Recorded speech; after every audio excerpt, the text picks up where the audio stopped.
Salut tout le monde. Alors pour aujourd'hui, on va commencer donc avec les interventions et on va commencer par l'intervention a priori, je dis bien a priori, la plus simple dans ses explications et dans ses développements, à savoir l'intervention de 1 sans atout.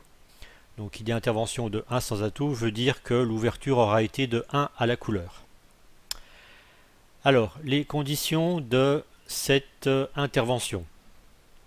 Alors il est clair que enfin, je vous le signale qu'il faut être un petit peu plus fort que d'habitude, surtout si l'ouverture est majeure.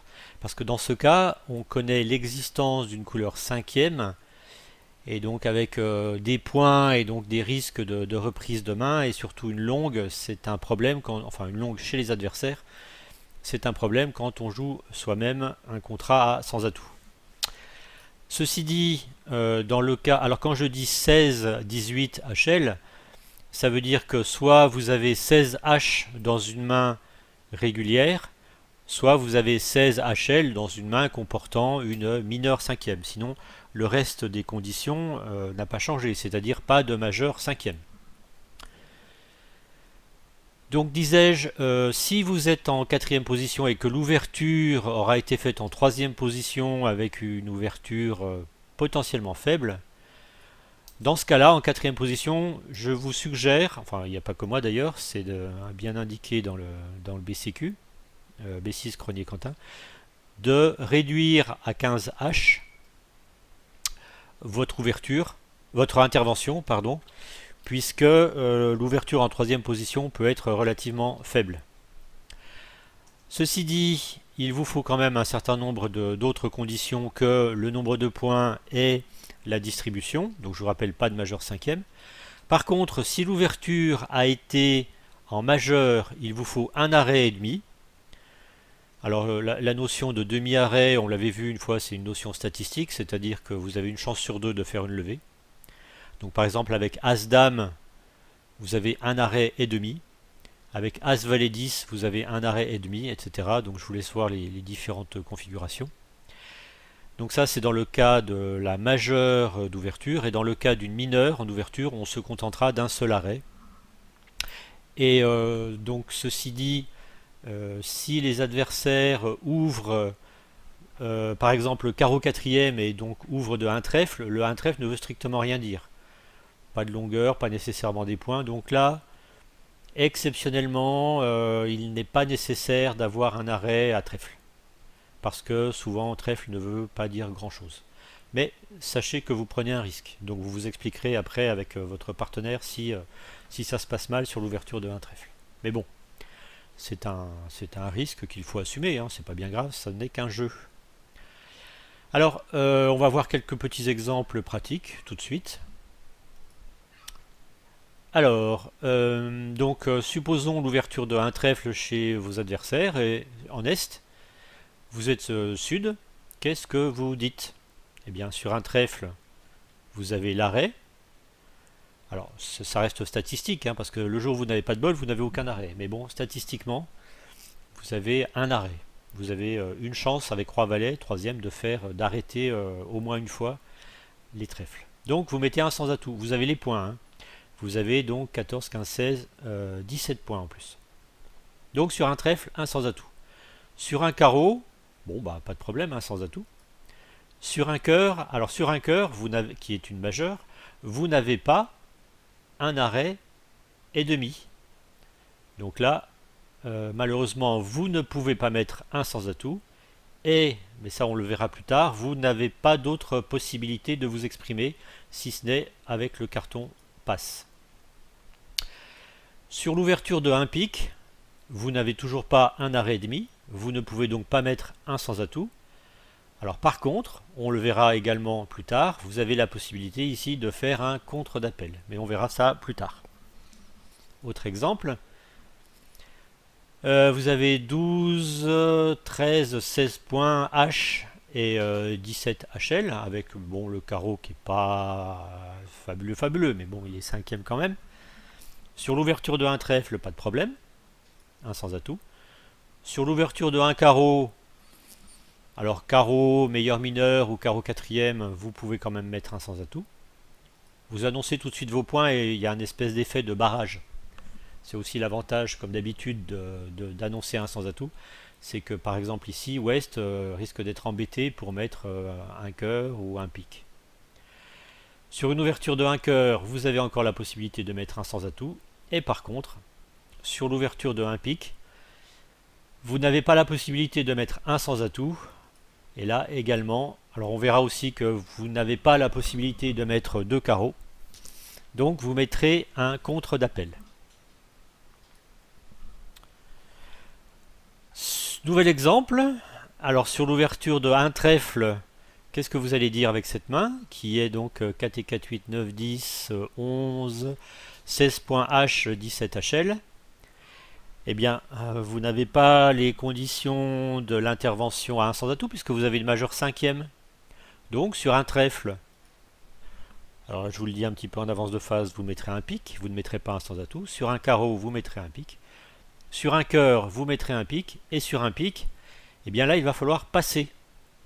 Parce que vous avez beaucoup trop de pics pour mettre un sans atout, en fait. C'est-à-dire que là, il vaut mieux laisser les adversaires s'enferrer dans un contrat difficile et éventuellement les contrer. Ce sera probablement plus rémunérateur que une manche qui est lointaine dans votre ligne, tout du moins à ce moment de la partie. Toujours un autre exemple, quasiment le même exemple, vous avez toujours le même nombre de points si je ne me suis pas trompé, vous avez 16 points H. Alors, bon là il y a des débats qui peuvent exister sur faut-il mettre un point de longueur pour ce pic qui est quand même complètement anémique. Alors moi je ne mets pas un point de longueur dans ce cas là. C'est bon, voilà. Après, vous faites comme vous voulez. Le CEF, je crois, préconise quand même de mettre un point, ne s'occupe pas de la qualité de la longueur en question. Alors, ceci dit, vous avez des points. À partir du moment où on a des points, vous allez pouvoir jouer pic, pic, pic, pic, pic, et peut-être que vous pourrez affranchir un pic. Bon, c'est un autre débat qui n'a pas lieu d'être ici. Bref, sur l'ouverture de un trèfle, qu'est-ce que vous allez dire? Eh bien ça, on l'avait vu également lors de je ne sais plus trop quel cours. Il ne faut pas mettre un pic parce que votre pic est totalement anémique. Donc là, vous allez mettre un sans atout. Vous allez considérer, vous allez dévaloriser ou dévaluer plutôt votre longueur cinquième et éventuellement, vous pouvez l'assimiler à une longueur quatrième. C'est-à-dire qu'en cas de Stemann, vous pouvez annoncer les pics. Sur l'ouverture de un carreau, ben pareil, un sans atout. Sur l'ouverture de un cœur, vous avez un arrêt et demi, c'est-à-dire que là il faut postuler que soit les deux gros honneurs sont partagés, soit les deux gros honneurs sont à votre droite, puisqu'il y a une ouverture d'un cœur, donc statistiquement il y a au moins un honneur à votre droite, donc vous devriez pouvoir faire deux levées, tout du moins arrêter deux fois les cœurs si les cœurs sont joués. Donc un sans atout. Et sur l'ouverture de un pic, eh bien vous n'avez rien à dire, malgré vos points et malgré vos pics, à part mettre le carton passe. Encore un exemple, le dernier. Sur l'ouverture de un trèfle, alors les points, vous avez 15 points honneur. Alors, bon, c'est toujours le même débat de tout à l'heure. Est-ce que je dois compter un point de longueur? Admettons que l'on mette un point de longueur, ça vous fait 16 HL. Mais moi, je considère que le cœur est anémique. Donc dans ce cas-là, eh bien, je vais mettre un sans atout. Le cœur n'est pas suffisamment beau, j'ai qu'un seul honneur, le roi, a priori bien placé puisqu'il y a une honneur à votre droite, il y a une annonce à votre droite, mais quand même, ce cœur ne vaut pas grand-chose. Donc moi je vais mettre un sans atout sur l'ouverture de un trèfle ou de un carreau. Sur l'ouverture de un cœur, je ne vais pas moufter. Et sur l'ouverture de un pic, je ne vais pas mettre deux cœurs, je n'ai pas les moyens de mettre deux cœurs, déjà que je n'avais pas mis un cœur dans le cas d'une ouverture de un trèfle ou de un carreau. Donc sur l'ouverture de un pic, je vais mettre un sans atout. Alors, un arrêt et demi ici, ça reste assez théorique, mais statistiquement, c'est un arrêt et demi, effectivement.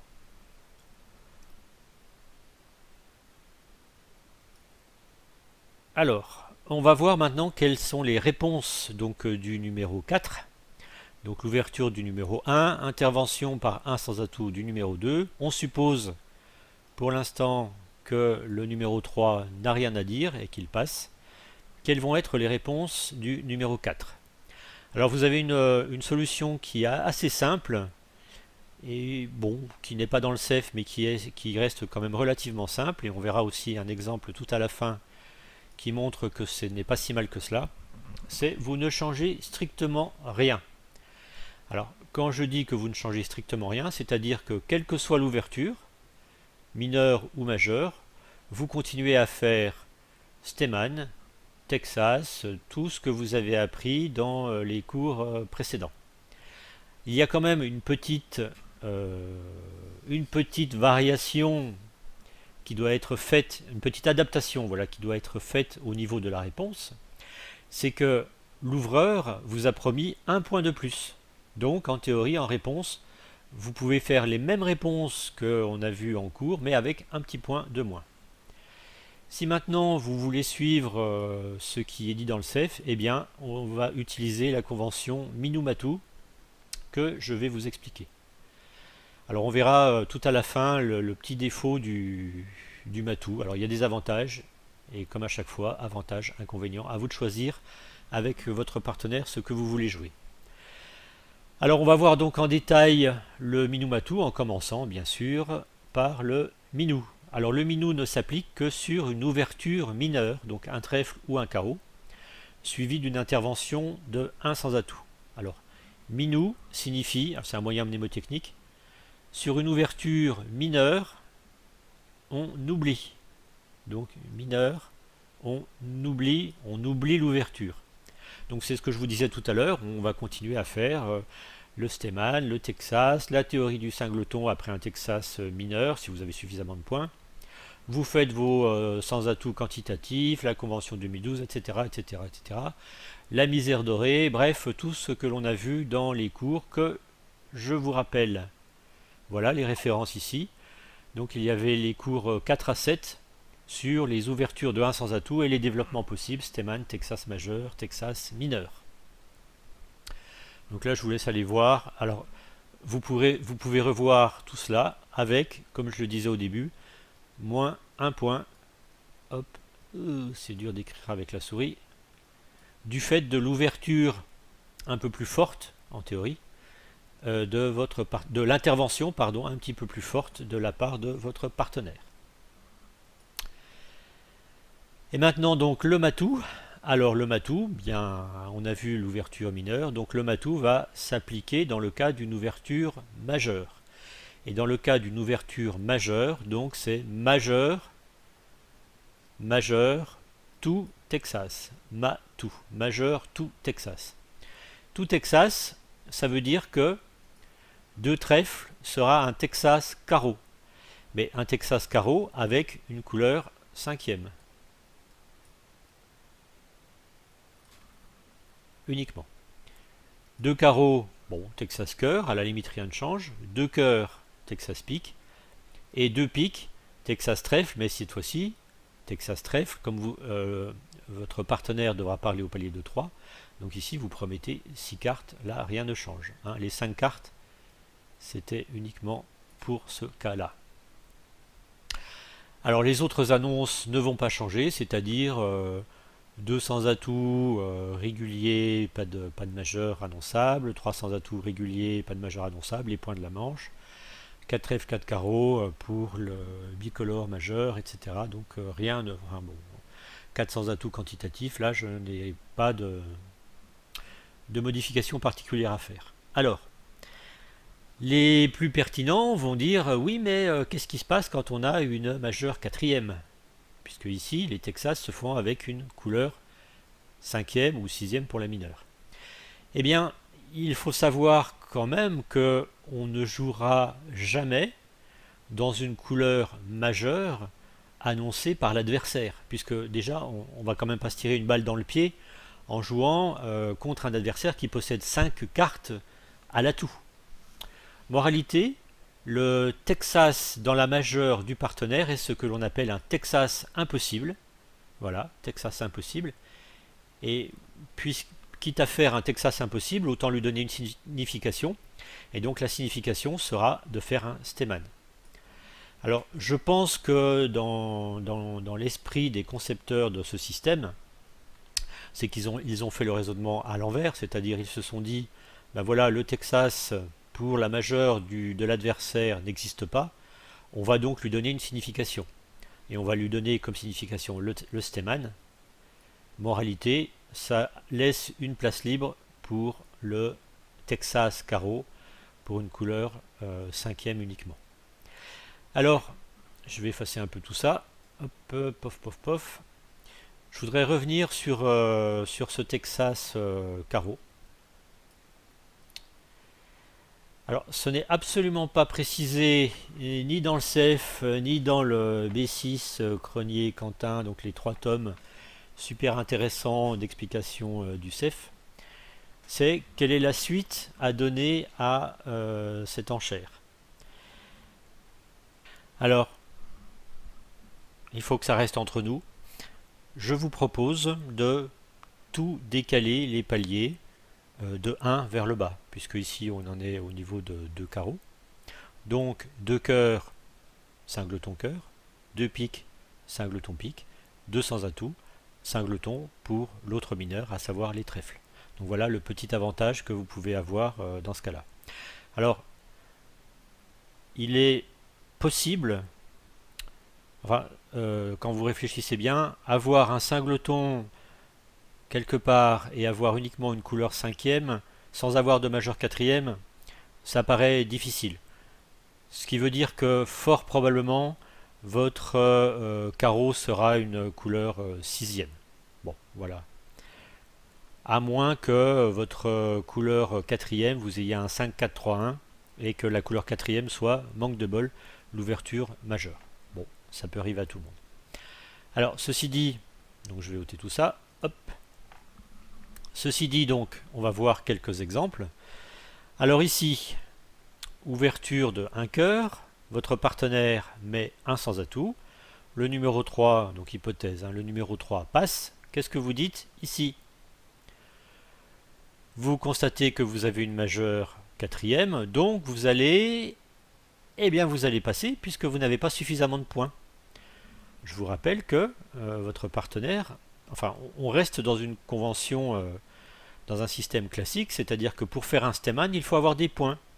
Alors un petit peu moins de points puisque votre partenaire vous en promet un minimum de 16, mais toujours est-il que 6 points, ce n'est pas assez.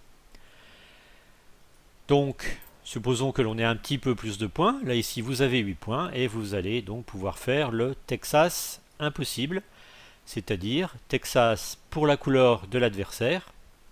Donc 2 carreaux veut dire partenaire, j'ai 4 cartes dans l'autre majeur, c'est-à-dire ici les piques. Et j'ai un minimum de, alors c'est 7-8 points.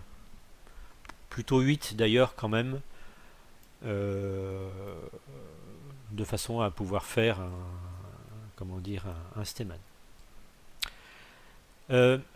Pendant que j'y suis, vous pouvez constater ici qu'il y a deux réponses, enfin il y a plusieurs réponses possibles. La première réponse c'est de mettre 2 piques, donc 2 piques, j'ai 4 cartes à pique avec toi. Si je ne suis pas fité, si je n'ai pas 4 cartes à pique, usuellement on va mettre 2 sans atout. On a déjà mis un sans atout indiquant qu'on avait la rigueur, donc là on va remettre 2 sans atout, je ne suis pas fité. Alors vous pourrez lire dans le B6 qu'il propose de rectifier, de donner une signification à la rectification basique du Texas. C'est-à-dire que ici, donc là bien sûr sud va passer, il passe. Donc ici, mettre 2 cœurs a une signification que je vous laisse voir dans le B6, qui n'est pas la même que mettre 2 sans atout. C'est la qualité de l'arrêt qui n'est pas suffisamment bonne. Alors à voir avec votre partenaire, donc je vous laisse lire ce point-là et je vous suggère d'en discuter avec votre partenaire pour savoir ce que vous allez faire. Autre exemple, alors bon, on a changé l'ouverture majeure, cette fois-ci ce sont les piques. vous avez encore plus de points, 4, 5, 6, 7, 8, 9. Vous avez votre majeur quatrième. Vous allez donc annoncer 300 atouts. Je vous rappelle que avec une main régulière, alors 4, 3, 3, 3, c'est la main la plus régulière de régulière, on ne fait jamais de Steman. Donc là, vous annoncez la manche. Pourquoi on ne fait pas de Steman? Parce que ici, vous n'avez strictement aucune valeur de coupe.